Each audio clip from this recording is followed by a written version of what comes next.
क्या संकल्प करना है? फूल कैसे हैं अभी आपने बताना है।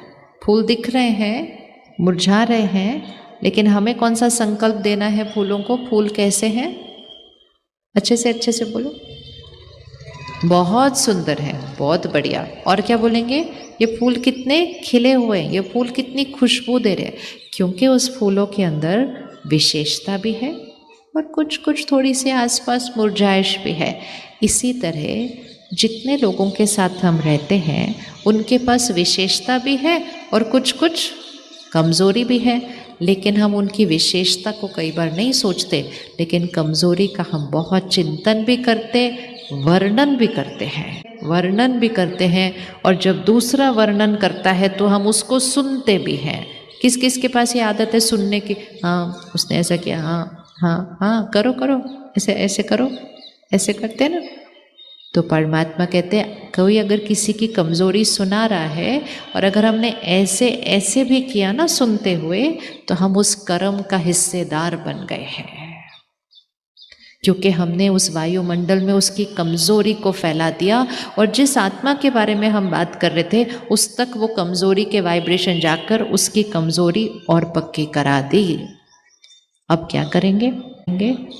परिस्थिति के लिए हमने क्या कहा था? ये मेरे कल्याण के लिए आई है। व्यक्ति के लिए हमें क्या कहना है? हर एक ध्यान से सुनेगा।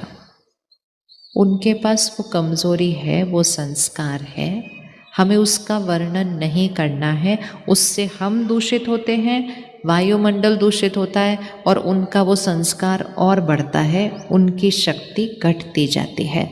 हम सिर्फ एक ही दुआ देंगे।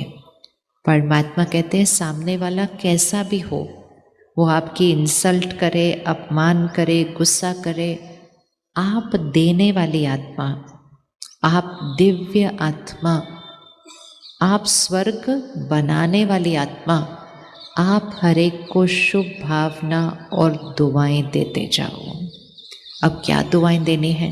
कौन रेडी है उनको दुआएं देने के लिए जिनका व्यवहार अच्छा नहीं है? बहुत अच्छा।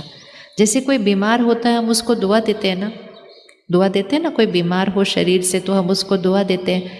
कोई संस्कारों में कमज़ोरी है तो उसके लिए भी दुआ देनी है। तो सहज तरीका अब ये सीखते जाना है। दोनों हाथ आगे रखें एक बार। यहाँ पर आप उनका संस्कार रखेंगे, यहाँ पर आप दुआ रखेंगे। किसी के अंदर गुस्से का संस्कार है तो हम दुआ करेंगे वो शांत स्वरूप आत्मा है।